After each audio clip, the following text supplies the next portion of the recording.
All right, guys.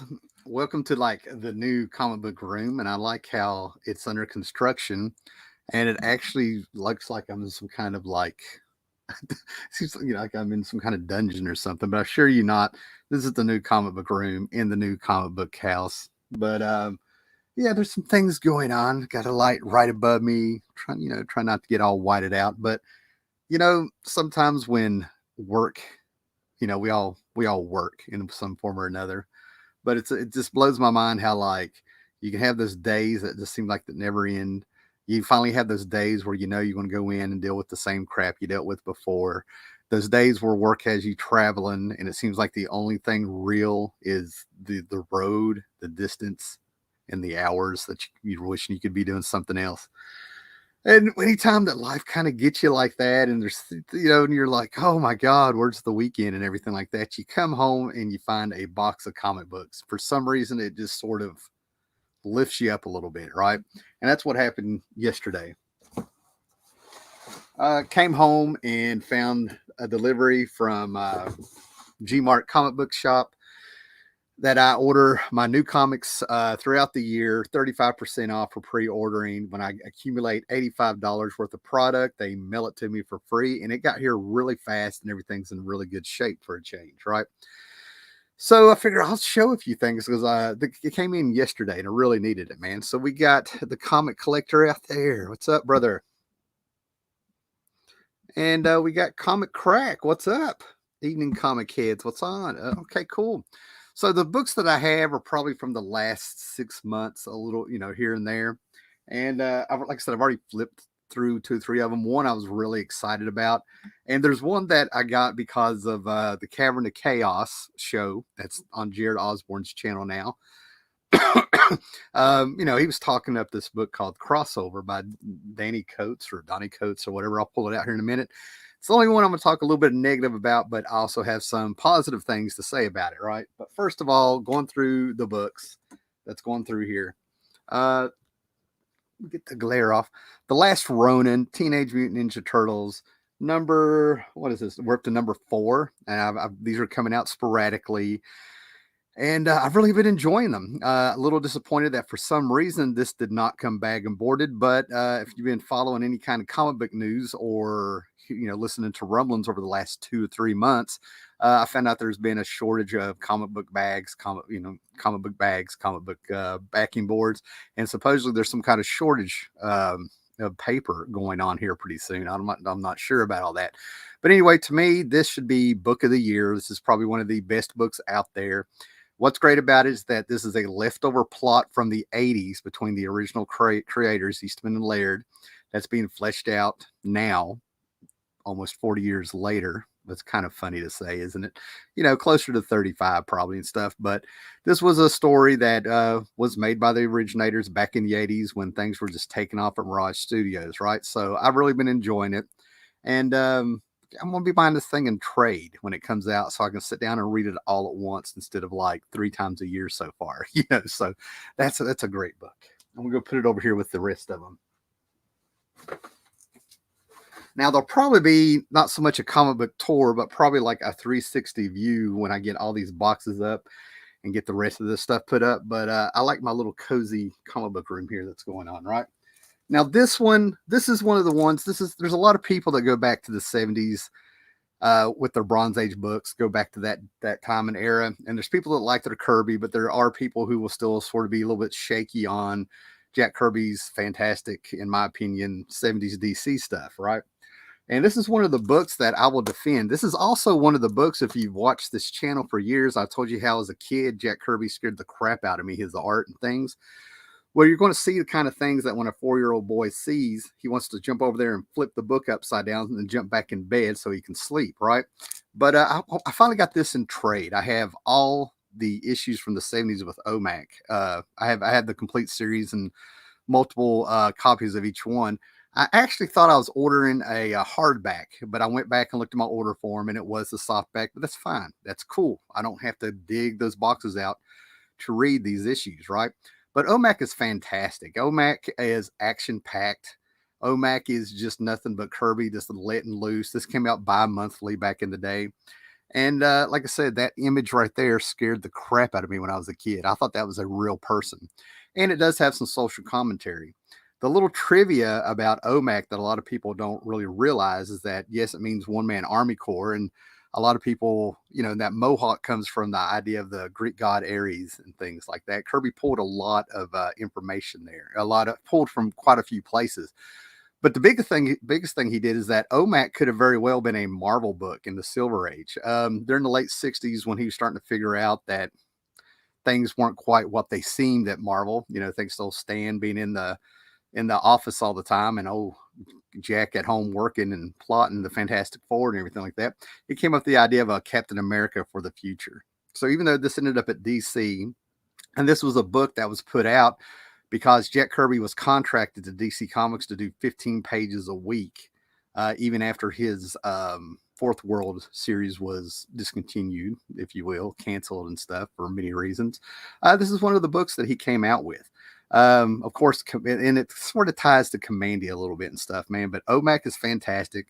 I have the trade now that I can just pull off the shelf here and read and not have to pull out the other books. One of the number 1 and number 4 of the 7 issues that came out, I believe it was the 7 issues. We're live here. I hate to make a mistake, but I would really push people to read number 1 and number 4. To me, those are the best issues of Jack Kirby's art. Jack Kirby's work in this with his art, and like I said, it's action packed. Yeah, OMAC comes in there, and he is just ripping through people like Captain America ripping through Hydra. He's throwing bodies left and right. He's busting out. He's calling for Brother Eye to give him more power. He actually dies in this, I think, if I remember reading it right, and is kind of brought back. But just a fantastic, and it's got like a little bit of social commentary. But like I said, remember, it's a Bronze Age book, and it's by Kirby at DC. So some of the dialogue really makes people cringe. I grew up on it, so I'm kind of cool, but I totally see it, right? So yeah, I realize that OMAC is now closer to 50 years than he is 45 years, and there's no need to be pulling those books out anymore. You know what I mean? Like, they are now officially collectibles in my eyes and stuff, right? So that was kind of cool to get 85% off. This was like less than $10. I should have known it wasn't going to be a hardback. Okay. Now, for people, let me get the guy's name right. Donnie Cates. Okay. Donnie Cates. For people who are a fan of this book, nothing wrong with that. I found a few things. It was a quick read in my eyes. It was a quick read. But basically, Crossover is a series that started in Image, had a ton of hype behind it. Like, this was the book, and it was going to have guest stars galore. But the main concept about this basically is every character that's ever been in a comic book has arrived in a Colorado town, and they're at war. And some superhero got the idea about, let's put a force field around this town that we're in Colorado. And it's been there for years, and it shows how it's affected the world and everything. So this is supposed to be happening in the real world, and all these fictional characters have come in. And you could tell somebody has escaped from behind the force field, because they had the comic book dots, the old coloring. There's a few things on in here. Now, I was the guy that was like scratching my head when people were saying Tom King really seems to be the next Alan Moore. And I'm like, how can you say that? How can you say that and stuff, right? And as time is told, that is not going to be the case. He actually feels like he's doing a lot of therapy for himself in his books, I guess. I don't know. And then Donnie Cates, a lot of this stuff that was in here, it's very written unbalanced in my this is a labor of love. He has a little forward in here where he's talking about he was in the hospital decades of, I don't know, 10, 11 years ago, and really thought he was going to come out, and it affected his work. Then he thought he was going to die. Then he ended up in the hospital again, and this time he came out and he wanted to talk about the things in life he loved and made it worth living. So I get the book and I pull it out, and the first thing that happens is that everything that's white on here in the little comic that the guy's reading, which is the book I'm holding, it's very sticky. And then as you open it up, it looks like the black ink has bled inside the cover, and that's supposed to be the ecstatic. He's trying to make it feel like an old pulpy, bleeding ink comic and stuff. And I start reading it, and it starts out, showing a girl walking down the road with a mask on, and a redneck is throwing stuff at her like they used to do the hippies, saying, you traitor. So what's happened is the world has hated and now hates superheroes, and they hate comic books because in the real world they've done some terrible, horrific things in this town. And then it has religious fanatics in it, and it gets a little bit meta with a comic book shop owner wearing a shirt that said the guy who wrote Seduction the Innocent was right, and things like that. So I'm sitting here and I'm like, I have no problem seeing religious fanatics in it. I just don't like, it's got to be balanced. Usually there's in writing something, there's a little bit of karma in life that hits them and stuff, right? But it's broad strokes. It's I have no problem with religious fanatics. I just don't like when they try to put out the idea that anybody that's in religion is a fanatic. That's not true. Many different, you can compartmentalize many aspects of religion and religious people with their dogma in church. Then there was also the fact that I figured out the big twist probably halfway through the first one about one of the characters named Elle. That's what they were hinting at. I figured out her twist that happens in issue 6. And the coolest thing that did happen that I saw this I could be positive is that there's little throwbacks to like Spawn number 10 with Dave Sims' great tale of creators and their characters being sold out. That was very symbolic and as fresh today as it was back then and stuff, right? So there's some things in there that if you like comics, it's in there. But what I didn't like is where they were trying to show, it gave me a feeling that comic books were being treated like Beatles albums in the 60s when John Lennon said that he was in a conversation and allegedly said that the Beatles were bigger than Jesus. And then all the churches went out and bought the albums and had big burnings of them in the 60s, burnt all the albums. Sales actually went up because they had to buy those albums to burn them, so I kind of was like, okay, yeah, there'd be a faction of people, I guess he's pulling from history, there'd be a faction of people that would go after comic books and stuff. But it seems like it's just so unreal that more people would be worried about what is this phenomenon going in Boulder than to go after people who like comic books and stigmatize them and comic book shops and some of the things he says in this. But he had no problem showing a religious fanatic, but he also had no problem trying to martyr people who were into comics. And then there was like a little tongue-in-cheek stuff that was probably black humor. In the second issue, you see there's a headline that 3 comic book writers were killed, because of what was going on in Colorado and stuff, right? So I could see why people like it, but there's things in there that I feel like is just not balanced with the story, in my opinion. I want to read it again. I mean, that was like a quick read that I went through. I found it very easy to get through the whole book, and it flowed, and it's for fun. But still, there's some things I just had a problem with. Oh, we got some people jumping here.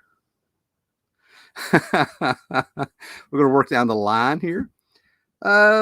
Unruly Simeon, what's up? And of course, Gore Vidal, yes, nice to see you. Jared Osborne probably has the quote of the night already. Comic books are evil. It's about time you accepted that. Yes. We're going that way. We definitely are. So anyway, see what else we got in the book here. Now, again, this is one of those things that's, the nostalgia is really kicking in with some of this stuff, right? And I actually used to know the reason why they ended up naming this book Shudder instead of picking up with Creepy or Eerie or something else. It'll probably come back to me later. But anyway, it's a Warrant magazine, if you will, not Warren's, play on words here. And this probably came out a few months ago, but I had my Shudder magazine. And when I was a kid, I loved the creepy magazines, the eerie magazines, the magazine called Monster, where they would take black and white stills from horror movies. And I think Stan Lee would like put new dialogue over them in word balloons. This is the kind of thing that when a lot of people think of 70s, some people may go to disco or something. I go to, in my little head, where I was like, born in the 70s, I go to like horror magazines and stuff, little books like this, with BC and Charlie Brown and things like that. Okay, so I'm definitely interested. Can't wait to read that. Okay, so here's something else that has amazed me, right? And it seems like this really does happen every 20 years, but this is happening 30 years later, right? In the early 2000s, my son and I, we had a Christmas, and it was blowing my mind because I'm sitting there putting together his toys that he opened up, or I'm putting stickers on them and stuff. And I had to get up and walk outside for a minute because I had this strange feeling come over me. I probably just turned 30. And my son had gotten a ton of G.I. Joe and Masters of the Universe He-Man figures, although updated for the early 2000s. And I never forgot that feeling. I'm like, this is weird because that was the stuff I played with as a kid, right? So all of a sudden, and this past year and over the summer, Todd McFarlane got me. If you had told me 30 years ago I would still be popping up and buying a Spawn comic book, I probably wouldn't have thought anything. I'd probably been like, why are you telling me what I want to do in 30 years? That's weird. But anyway, it happened. Todd McFarlane had so much hype and so much excitement for what he is doing in his Spawn universe and stuff. I wanted to check it out. So I got this Spawn 319, which with this cover, I actually used to know what that monkey's name was, but it just blows my mind that next year Image Comics is going to be 30 years old. I remember being in the game room of a community college when the news broke on CNN with all the original Image guys all lined up like at a little mini press conference. People ran and got me from outside to get me inside and be like, you got to see this, So here we are, Spawn 319, and I've checked out Spawn's Universe #1. So they're here. I have them. There's Medieval Spawn. I hung in there with Spawn probably up until the mid 30s, back when it came out, and I still have a bunch of them. So yeah, cool, man. Spawn. We'll see if all the hype is cool. Oh, Eric Breen is there. What's up, guys? Now, this one you guys might want to kick me for, and you'll be fine with it. But as I said, the way I got into comics is that the stepdad and the uncle had comics all over the place. Okay, but as soon as I was like about 4 years old, I was picking up their stuff, right? And one of the books this is a facsimile edition of one of the very books that I had that I got out of there. And I would actually toss it across the room. I actually got sick of seeing it. This thing would actually keep popping up in my collection like a wooden nickel. It felt like it moved from box to box when I got boxes years later. I got tired of carrying it around. And then eventually I sold it in about 2007 or 2008 and it was beat up, right? But yeah, I had the first appearance of Moon Knight in my room, unbagged, bought off the stands by the stepdad. He had Werewolf by Night. I still have a few of them from his original collection beat up. Dracula, the Tomb of Dracula, Marvel Wolfman, Gene Colan, Tom Palmer. I still have some of those. But yeah, I went ahead and sold this one. And like I said, it was beat up. So I went ahead and got a facsimile edition. I can picture every page of this book through and through and through. I read it so much when I was a kid that, like I said, I was sick of it. It would pop up. I would toss it across the room like a Frisbee. So yeah, there you go. Being a kid. So yeah, I'm gonna leave that right there. Man, we got some people coming up, man. Eric Breen is here. Good to see you, brother. And we got Phil. What's up? Hello. Everybody say hello to Phil. Okay, something I'm really excited about reading, something that's big in here, and I got the Jerry Ordway cover for a reason. Oh, we got it here. I've been reading Spawn recently. After 30 years, McFarlane is still not a good writer. I don't know how that's even possible. When Todd McFarlane left Amazing Spider-Man, and if you were there, you know this. This isn't like big comic book trivia, but McFarlane left Amazing Spider-Man, and he got his own book that he was going to write and draw, and it was called Spider-Man. And I think he stayed on 14, 15 issues before he took off to do Image with everyone. But if you go back and you read the letter columns and stuff, he is begging people to tell him how he can improve his writing.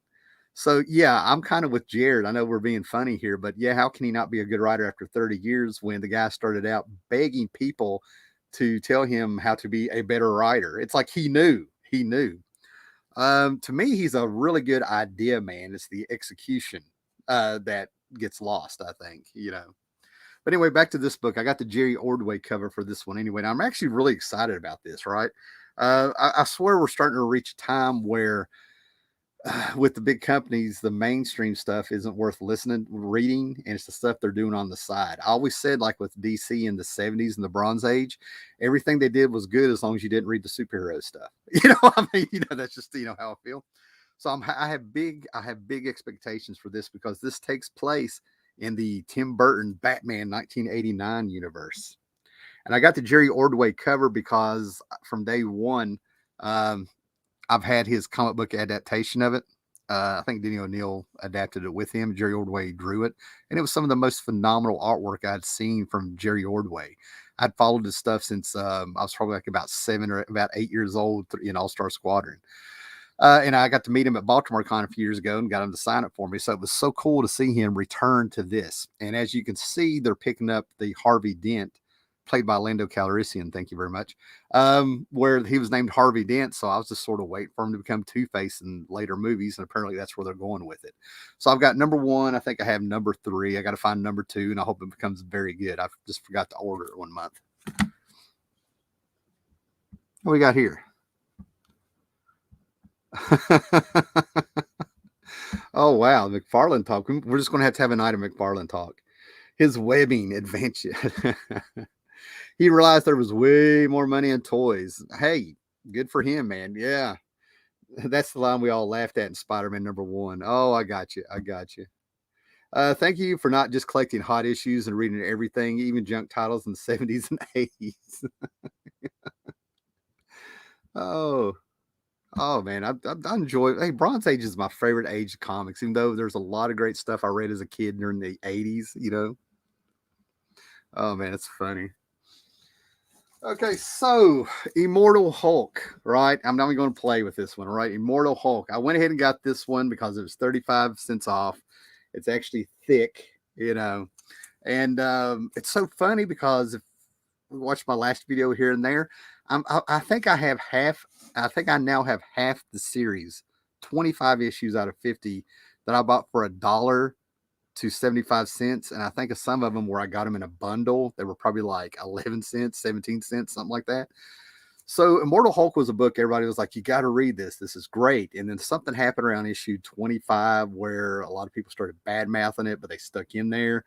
Whatever, you know what I mean? I checked out Immortal Hulk and I read it, and I'm not saying I was underwhelmed, but I was telling people this was the quality of book you had on the stands around 88, 89, with almost every book out there that was selling. You know what I mean? So when I read this book, it was blowing people away. I just sort of stood back and I was just sort of like, well, okay, so if you were collecting books back like when I was in high school, this was the quality of most books, But so a normal book in my eyes was blowing people away. So I got the Alex Ross wraparound cover of the Immortal Hulk number 50, just to be able to go ahead and finish the series. I totally get why people are liking this. The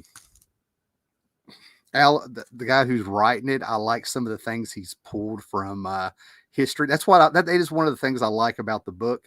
He is actually pulling things from the history of the Hulk. He's embracing things, things that nobody did. And then in the 30s, that's why I turned around and actually gave the book a real chance. He brought in my favorite Jack Kirby monster from the 50s, the original Hulk, Zimnu the Titan. I've loved that guy since I was a kid. I was all giddy when John Byrne brought him into She-Hulk. Anytime he pops up, I want to be there, So that's what made me give it a chance. I also liked what he did with Betty as the Harpy, bringing that back. So awesome. What is this? Have any jungle action with Black Panther? I started to get them. Yeah, I have a few. From the 70s. 1 or 2 I might have bought in back issues and stuff from the Stepdad's collection. Oh yeah, here's another Batman 89 number 3 based on the continuation, if you will. I love these covers. That let's face it, man. It could be arguable. To me, the perfect Batman is Kevin Conroy, but when you have the physical aspect of him, Michael Keaton proved me wrong. He's one of the reasons I really try to watch my mouth about casting in movies before I see what they can do, because I was right there saying, Mr. Johnny Dangerously, Mr. Mom, yeah. What is this? To be fair, if you've only been reading Marvel since 2012, you very little quality to compare it to. Yeah. And that's why I'm not going to get into that. But yeah, I've just had a talk with people who have, since about 2010 is when some of these people that I know in the real world actually started trying to collect comics through Marvel. And a lot of them have asked me how I hung in there for so long. I've actually had that asked. I was like, well, I didn't waste my time reading stuff I didn't like was the start, Okay, so look at this. Here's one in the box that I did not see in there. Issue 3 of Teenage Mutant Ninja Turtles, The Last Ronin. So, yeah. Again, it did not. It came in a bag, but there's no board with it, so we got to be careful. I'm serious, man. Series of the comics, series of the year, in my opinion. We don't want to overhype it. And then we're at to the last book, right? The last book, right? And I want to show it, and I'm not going to recommend anybody buy it. I'm really not, for a change, right? Because I'm predicting one of three things, and this is based on his work at Cerebus and me following him on YouTube and then having him other places for a while, and a talk I had with Gerhard about him. Uh, and Gerhard's a great guy. He had nothing negative to say. I mean, he did not spill the tea, if you will, at all about anything. But anyway, there's going to be a couple things, right? Number one, I'm expecting the artwork to be phenomenal all the way through, even though he couldn't finish it. Number two, the writing, I'm kind of wondering if it will be, I'm hoping it'll be well, all right? What's the word I'm looking for? From beginning to end, I hope there's a standard of writing here that flows with it, right? But number three, what I'm really expecting is that it's going to start out being something that you can follow, and it's going to suck you in, and it's going to be cool. And then all of a sudden, he's going to go all latter days with us on his service where it's unreadable. That's what I'm thinking about. Gore Vidal, here we go. Glamour Puss, you're close. I think this started, or might have started or been mentioned in Glamour Puss. I never have had an issue of Glamour Puss in my life, right? But I know it started as a Kickstarter. He got something happened with his wrist, with the Dave Sims wrist, where he couldn't draw anymore. And all the specialists and doctors he went to couldn't figure out what it was. So he had money through a Kickstarter that he told everybody, like, if you don't mind, I won't be able to send it back because I've already spent it and I have medical stuff and I'm getting money off my life insurance and I'm only living off $350 a month, whatever. So all these years later, it has finally been completed. It's finally been done. I have been following this since at least 2011 or 12, kind of keeping an eye out for it. And it finally came out. And I don't want to overhype it, but I've got The Strange Death of Alex Raymond, right? Hardback by Dave Sim and Carson. Okay, who came in there, right? So I'm expecting great artwork. I'm expecting hopefully over half the book is readable, but I'm also predicting by the time we get to the end, it's going to be incomprehensible, unreadable. Okay, but The Strange Death of Alex Raymond.